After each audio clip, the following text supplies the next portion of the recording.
Steve Brammar, it's great to have you on the Singletrack podcast. How are you doing today? Really well, thanks, Finn. Great to see you. Hi, everybody.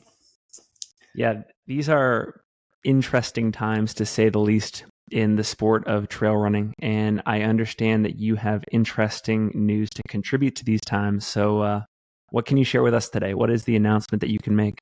It's the announcement of the launch of the World Trail Majors. So, 9 races around the world, 9 of the best trail races around the world, joining hands, forming an alliance to put on superb races together to really provide fantastic adventures and experiences for trail runners everywhere to come and enjoy. So really excited about it, and delighted to be able to talk about it finally rather than keep it under wraps. There's certainly a lot to break down here. And it's funny, I was scrolling my Twitter feed earlier today. And as I was, going through it all, I was seeing a lot of these old graphics from the Ultra Trail World Tour. And what you described seems to be uh, somewhat honoring that old format in our sport. Is that sort of the mission here to revive a format that did exist fairly recently in our sport, 5-6 years ago? Sort of. So, of the 9 races that are founder members of the World Trail Majors, 6 of the race directors were in the Ultra Trail World Tour. And so I'll go back to why that is in part, but it means rather than reviving it, no, what we're doing is we've taken the idea, the kind of alliance of really good trail races, but then trying to do it properly. Because it was a great idea, we thought, and it was fantastic to be part of certainly the early years Ultra Trail World Tour, the kind of camaraderie, the friendship, frankly, between the race directors and the sharing of expertise and know-how and support for one another. It was a really good experience from that perspective. But what we're at great pains to change and to emphasize is that the decision making and the way that we move forward as a group is going to be absolutely non-hierarchical. So absolutely all races are equal, and each one will have just as much say in decision making as the others. So a completely democratic structure, if you like, which could be messier, but is fairer, and that's certainly the way that we would want to be in an organization where everyone has a fair say and everybody sort of values each of the races' opinions equally. So and as 6 races that were Ultra Trail World Tour, maybe we'll get onto that also later, but and then 3 fantastic races that are joining for the launch, and we're in really good company and super excited about it. I want to come back to the governance later in the conversation because these words like non-hierarchical and equality, sort of the flat organizational format, that certainly piques my interest, especially in this era of consolidation in the sport and vertical integration, all these just interesting economics taking place. But you mentioned that there are 9 races, 6 of which used to be in the Ultra Trail World Tour. What are these 9 races? Okay, so I'll take you through them in on a calendar-based list. So,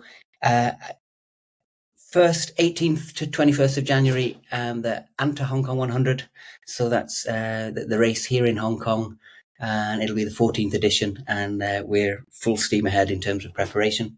And then 10th and 11th Feb. 2024 Black Canyon Ultras, so Jamil Curry, Aravaipa running. So of course Javelina used to be in the Ultra Trail World Tour, and in World Trail Majors, it'll be the Black Canyon Ultras. Also February, so late Feb, Trans Gran Canaria, so North Face Trans Gran Canaria. So that's 21st, 25th of February in Spain, 128 Ks, and it's a really epic race that needs no introduction.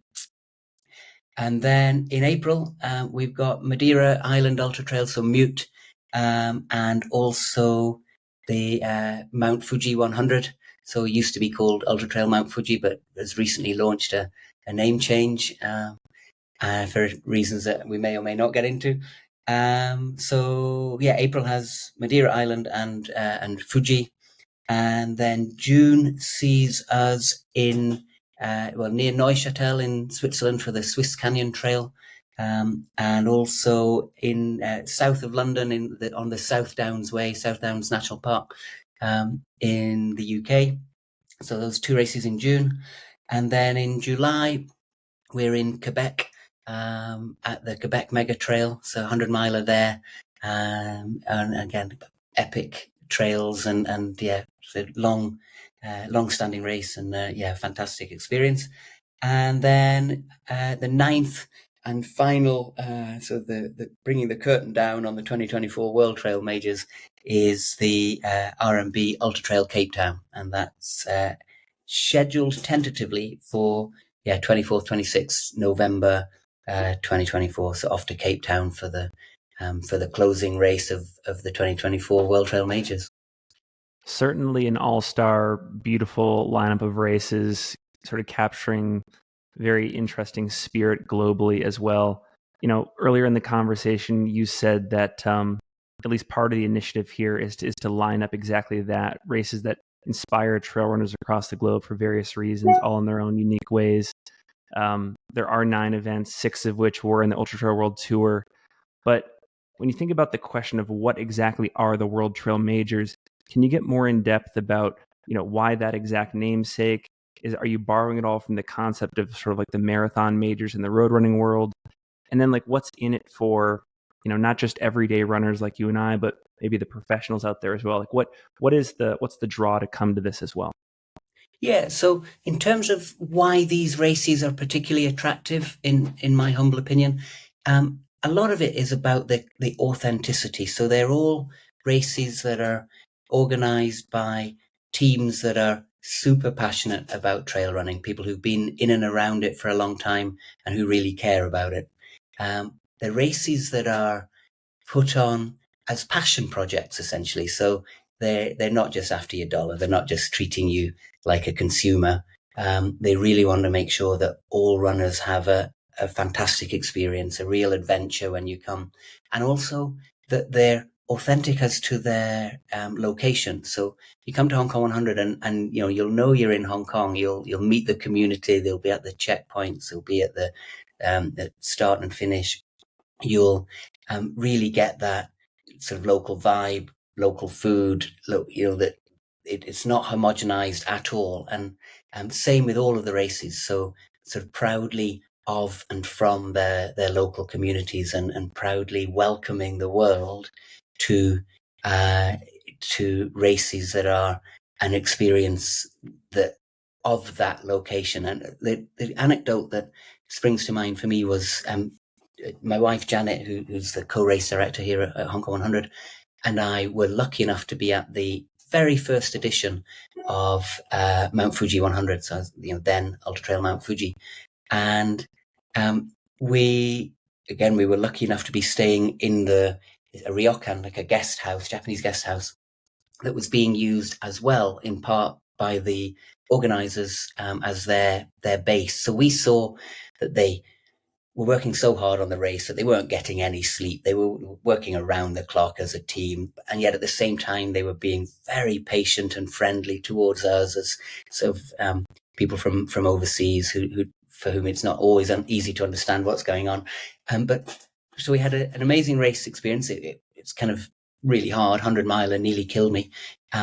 But we also felt very embedded, almost and enmeshed in Japanese culture. The food was amazing. The people were incredibly friendly. The places were beautiful, and so different from what we were used to. It was a really, really authentic experience, and one that we'll never forget. And that's what all of the races are going to do their very best to ensure that every runner enjoys that kind of really authentic experience of the place, rather than homogeneity and trying to make everything look the same. No, on the contrary, we'll kind of take pride in the difference, and both culturally and in terms of location, geography, what we have to offer in terms of race course. So yeah, there's a mindset behind the races and behind the concept of the World Trail Majors that is to really provide a different, authentic, local experience, and an incredible experience for trail racers from everywhere.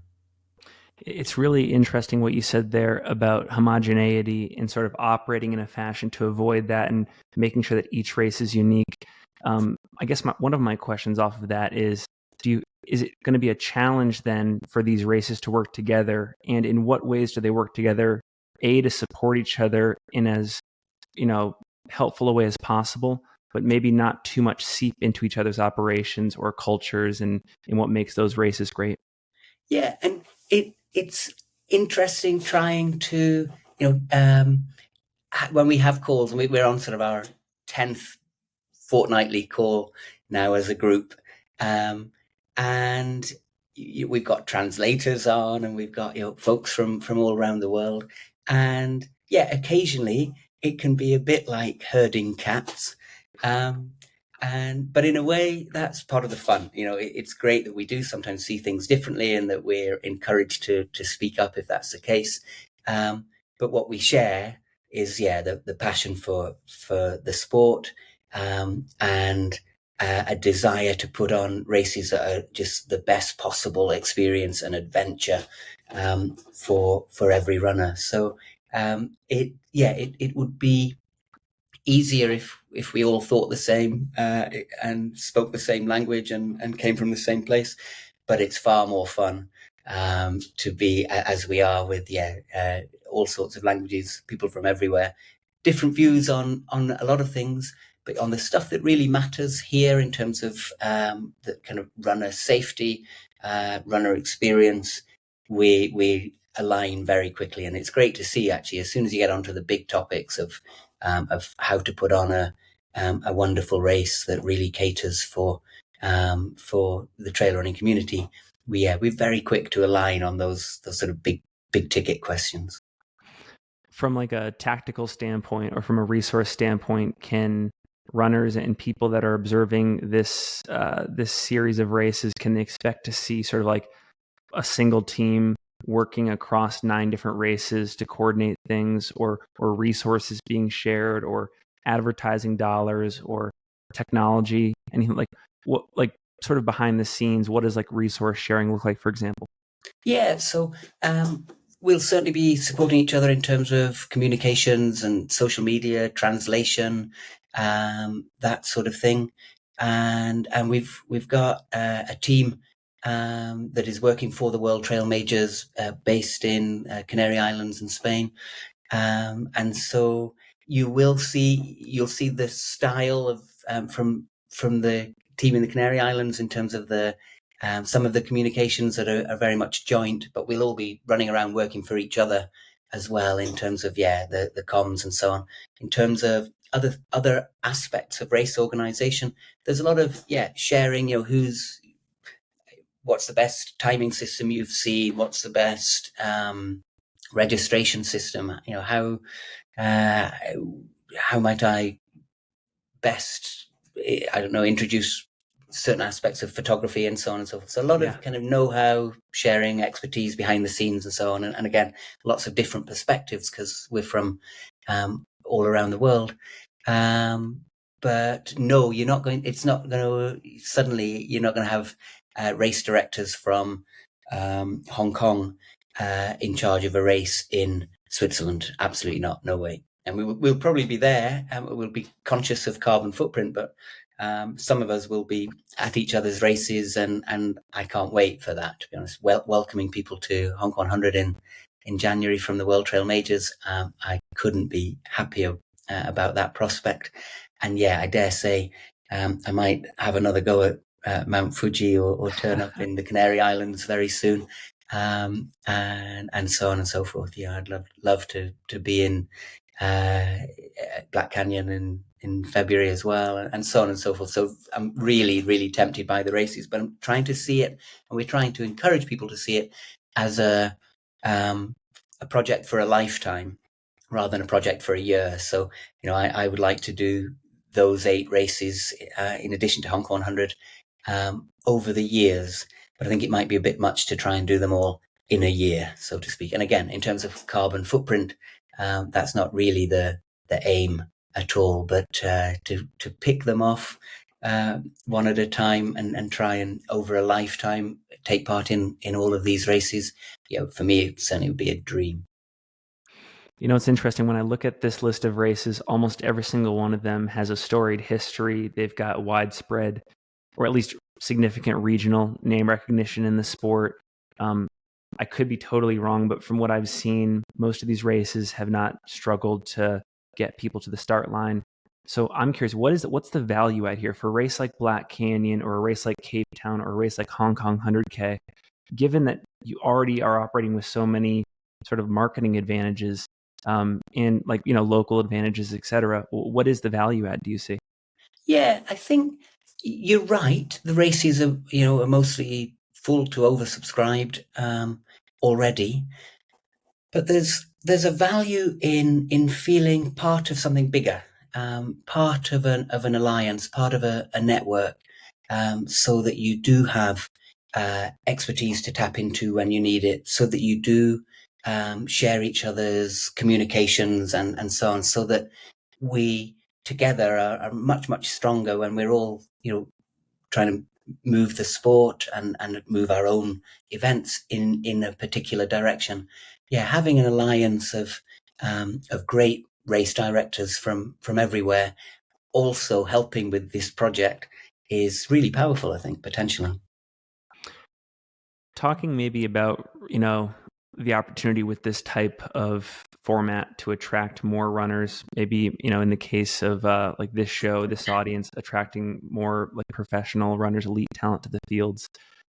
Is there anything within this majors format that is, going to be news to pro runners out there, around like ranking systems or scoring or prize money? Because like one of the issues I wonder about is just how like a lot of athletes are bonused to go to certain races and they're incentivized to go to certain races. And while there may be these 9 races in the major series, it's not reflected in their contracts yet to be incentivized to go there. So talk about how this could be a format that's hospitable to like the pros in our sport.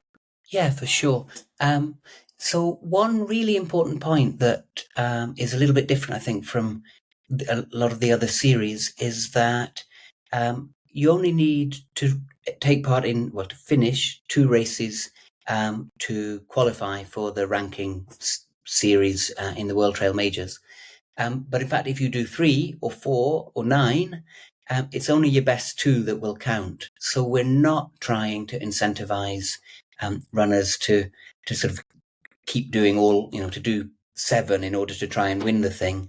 2 really good shots at it, and you've got a really good chance. And again, the idea is we don't want to be seen to be encouraging pro athletes to fly to 9 races a year.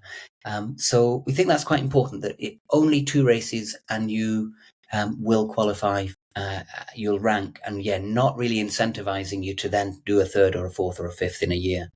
And there will be prize money at the end of the series. Now, I'm not authorized to say exactly how much it will be, but it's there will be a decent chunk of prize money available to the people who perform best in the World Trail Majors over the course of the year. So that, I think that's for some of the races that's new, for some of the races that's long been the case, but it feels like absolutely the right thing to do, and it's something that hopefully will excite some of the best runners in the world.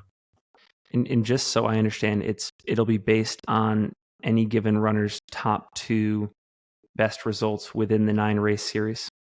Exactly that. Yeah. Okay. Yeah, exactly that. Cool. I guess I should have asked this earlier, but just for further context, what prompted the decision to create this series, and perhaps more specifically, what problem were you trying to solve in the process? Yeah, it's a really good question. And actually, we've been thinking about it for ages, even when we were in the Ultra Trail World Tour. I mean, I probably shouldn't get into the sort of later stages of Ultra Trail World Tour when it was fragmenting. And I think, everybody in it could tell, everybody from outside could probably tell as well. And at that stage, a number of the race directors of races in the Ultra Trail World Tour were talking to each other about, well, should we go our own way, take the best races and set up individually? And then Spartan happened, and COVID happened, and it was only sort of, I guess, once the pandemic was clearly in the rearview mirror, that we kind of took up that conversation again, and decided that it really was worthwhile. Partly, again, the point about being stronger together, and if you've got a group of race directors whose philosophy aligns, that sharing resources with one another is kind of a no-brainer, really. And so it's months and months ago that we started talking. That the three races that first had the conversation were Madeira Island, Trans Gran Canaria, and Hong Kong 100. And then we reached out gradually to the other races that have joined. What was very, very interesting was that in each case, it's sort of a WhatsApp or a phone call. We've been really pleased by how quickly people came back and said, hell yeah, I'd love to be involved. Count me in. Where do I sign? It's been great, the level of enthusiasm and how much energy and good ideas that have been brought to the table by the other races as well. So it's been really good fun pulling the races together, or recruiting, as we sometimes refer to it. And we've been really pleased by the response from races that we've reached out to. Not just UTMB, but you mentioned Spartan earlier. Lifetime is another brand. Even native brands to the sport like Hoka and Salomon. The list goes on. Over the last 5 to 10 years, there have been many initial attempts, many ongoing attempts to consolidate the sport, to create some sort of version of a championship. Everyone is jockeying for status. Everyone's trying to funnel all the sport's best athletes to, one given series, one championship event. And it seems to me, we're recording this in November 2023, that in many ways we're sort of back to square one when it comes to trying to create like a coherent end-to-end season-long narrative in this sport for fans who want to see the Courtneys of the world, the Jim Walmsleys of the world do battle together as often as possible. This World Majors, phenomenon is sort of another addition to that plate. What are your thoughts on just how much optionality there is in the sport right now? And do you think that this World Majors idea could ultimately win out and be sort of the de facto series that, people want to run year after year? And how long will that take, do you think? Honestly, we're kind of just going to do our thing. I think do what we think is right for the sport, what we think is right for our races, and just so put something on that has a philosophy that we think reflects the trail running community's values. And that's sort of all we can do, really, is our best and what we think is right for the sport, for the runners, for races. And whether it will succeed or not, I think it will. I think there is an appetite for it. I think we've seen, for example, a lot of people prepared to speak out with what was perceived as a pretty underhand development in terms of the Whistler UTMB situation and the outpouring. I think I read Megan Hicks's article, and it's tens of thousands of posts by trail runners in the last few weeks, kind of decrying what seemed to have gone on there.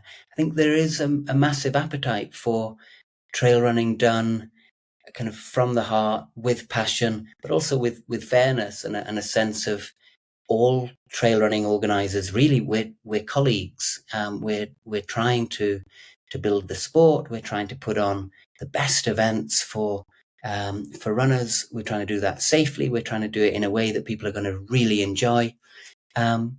So it's, again, we're just going to keep trying to do that. And I think there is a massive appetite out there amongst trail runners for races from the heart, races for the right reasons. And I don't think that necessarily trying to kind of control the sport, trying to buy up, own, and sort of homogenize is what a lot of trail runners want from their race experience. I think they're looking for more variety. I think they're looking for more meaning, if you like, races that do a lot in the community, that maybe fund local charities and so on and so forth.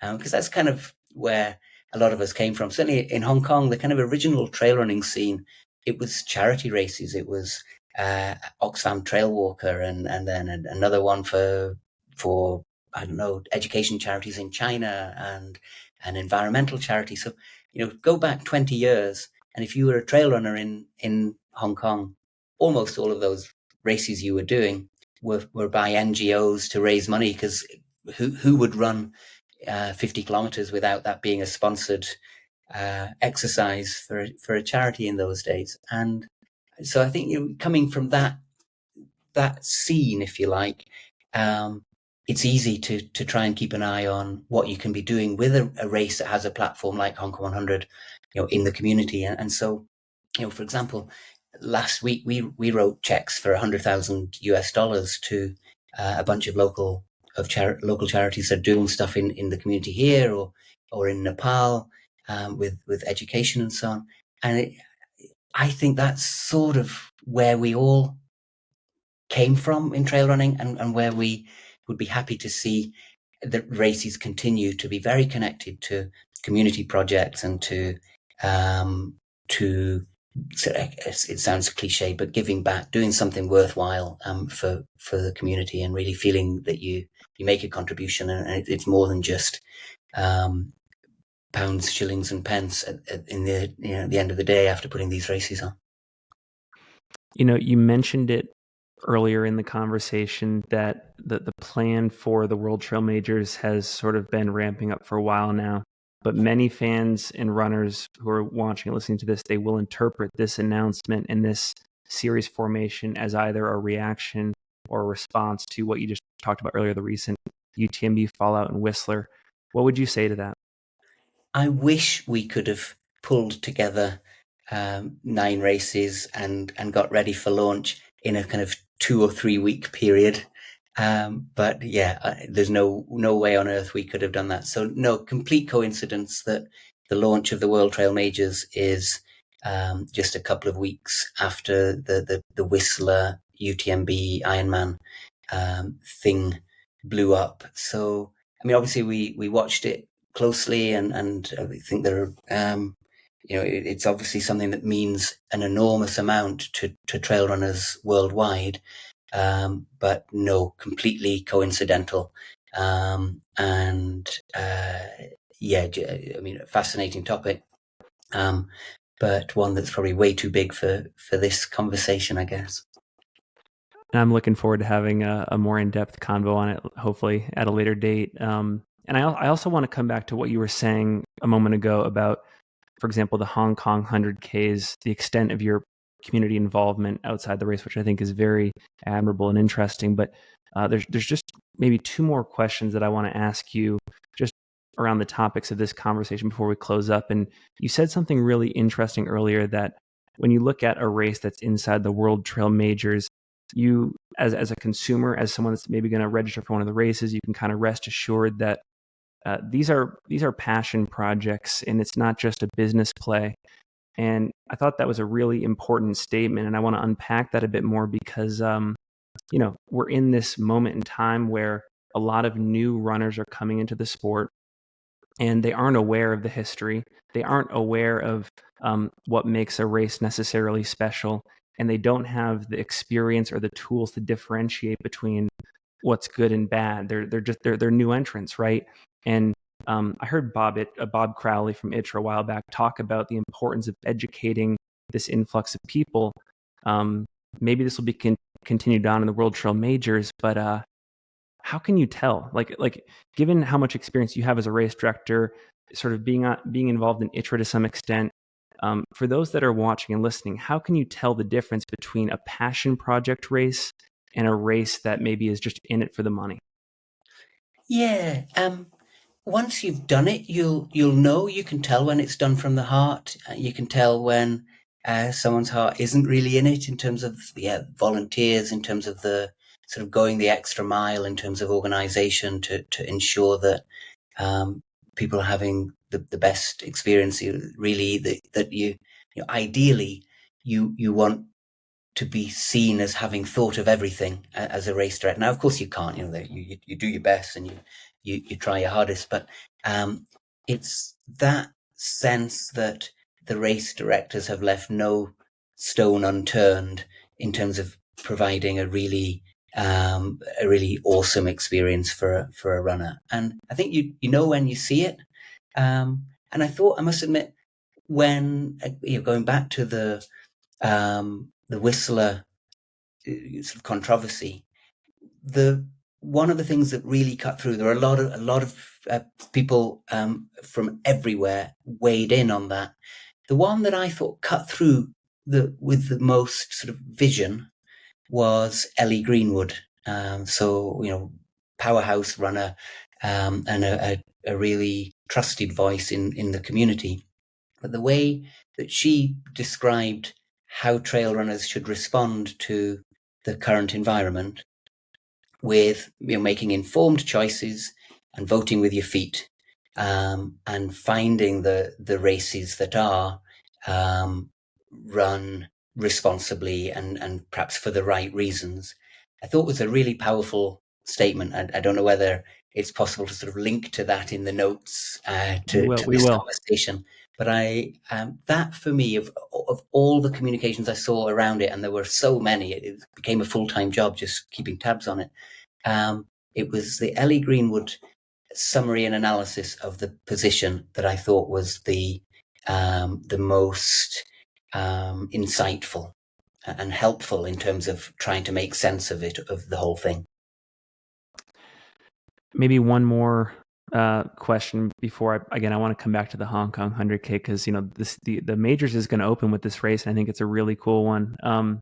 But coming back to one of the things that you're going to be testing in this World Trail Majors is a non-hierarchical management structure. And I know that if we got into sort of like all the science of that, there isn't necessarily a perfect format. There are pros and cons to every single one out there. But you're trying this sort of flat organization model. And you sort of hinted at the fact that it wasn't always this way, even in the Ultra Trail World Tour times. So to the extent that you can go into it, talk about what inspired you to try this model this time around. Yeah, it is kind of a response to having been in the Ultra Trail World Tour, where a lot of the real smarts around the room when we'd have a meeting of the races, they were very often not the bigger, more powerful races where the kind of solutions to issues, the most eloquent description of the path forward and so on. They very often were from the smaller races, not the larger ones. You felt as if a lot of the real expertise in those rooms wasn't necessarily where you'd have predicted it might be. And it was, at the very beginning, it was quite democratically done, but unfortunately, the Ultra Trail World Tour turned into a little bit of a plaything for UTMB essentially, and that's when people started looking for alternatives and so on. But and it's as a response to that when putting together the World Trail Majors, everyone involved has been at real pains to say this is a flat hierarchical structure. All the races in it are equal. And it's messier and probably less efficient in terms of decision making, but I think it'll make much better decisions for that reason. Steve, it's been a pleasure to chat with you today. I really appreciate the insights, and we always appreciate anybody that's in the trenches trying to make some sort of change in the sport. You're certainly right there in it. Let's talk finally about the Hong Kong 100K. And for anyone that is in the audience that's curious but has not been to Hong Kong before, has not been and done this race, talk about the terrain, talk about the ambiance, talk about the people. Why should they sign up? Why should they make the trip over there? Well, how long have you got? So we first started doing Hong Kong 100 back in 2011, so it's 14th edition in January 2024. So the couple of things that surprise people who aren't from Hong Kong about the trail running here. So it's something like 40% of Hong Kong's territory is country park. So we've got hills, nothing above 1,000 meters, but real hills, beautiful beaches, beautiful trails around reservoirs and through forests and by the side of rivers and so on. And so absolutely beautiful scenery that people are really surprised by, because you think of Hong Kong and you think of skyscrapers and maybe Jackie Chan and Bruce Lee movies and so on, and maybe really good food. Well, we've got all of that, but what we've also got, and that surprises people, is this incredible scenery. And so the Hong Kong 100 goes through the very best of it. So after about 15k, so 15k to about 30k, you're running across beaches and then up over sort of cliffs and headlands and peninsulas, then back onto beaches again. And then you come back inland and go through the sort of the rump of some hills. But on down to your left, you have the whole city, sort of Kowloon and Hong Kong. So one of the world's most incredible skylines. And then down to your right, you have the probably the most modern and amazing race track, so horse racing venue on the planet. And then sort of towns off to your right, but you're on a kind of ridge line of mountains heading out to the west. And then you go over the biggest peak in Hong Kong, so Tai Mo San, which is just under 1,000 meters high, and then drop down to the finish line. So you'll have done 103k, you'll have done about 5,700 meters of climbing, and you'll have been on beaches, forests, lots of steps. So that late on, the steps is one of the hallmarks of the course. You'll have run past monkeys. You've probably seen the odd wild boar as you go through. You'll have seen countless black kites, egrets. So the nature, the wildlife is amazing. And then at the checkpoints, as you wind your way from the east part of the new territories to the west, you'll have met some of the kindest, most generous spirited, most energetic volunteers that you ever could hope to meet. And they'll have loved looking after you. And we'll welcome you with a hug and some disco music at the finish line. And hopefully you'll want to come back every year for the rest of your trail running career. So that's it in a nutshell. So yeah, beautiful scenery. We have 1,000 volunteers, well, over 1,000 volunteers, for 3,000 runners over the whole of the week. So big volunteer to runner ratio, and they will take you to their hearts. So hopefully you'll fall in love with them and Hong Kong, and become a regular visitor to these shores in the future.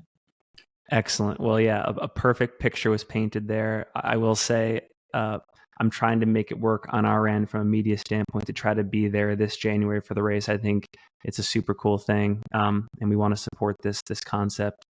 We'll make sure to link to everything in the show notes, the World Trail Majors, the Hong Kong 100K, all of the relevant social media news on this, that Ellie Greenwood tweet for sure. Is there anything else that you want to leave the audience with? Any final thoughts, any calls to action before we go? No, just to thank you very much for the opportunity to discuss the World Trail Majors, and to let everybody know that a warm welcome awaits, whether that's at Hong Kong 100 or any of the other 8 races. We can't wait to welcome you to the start line.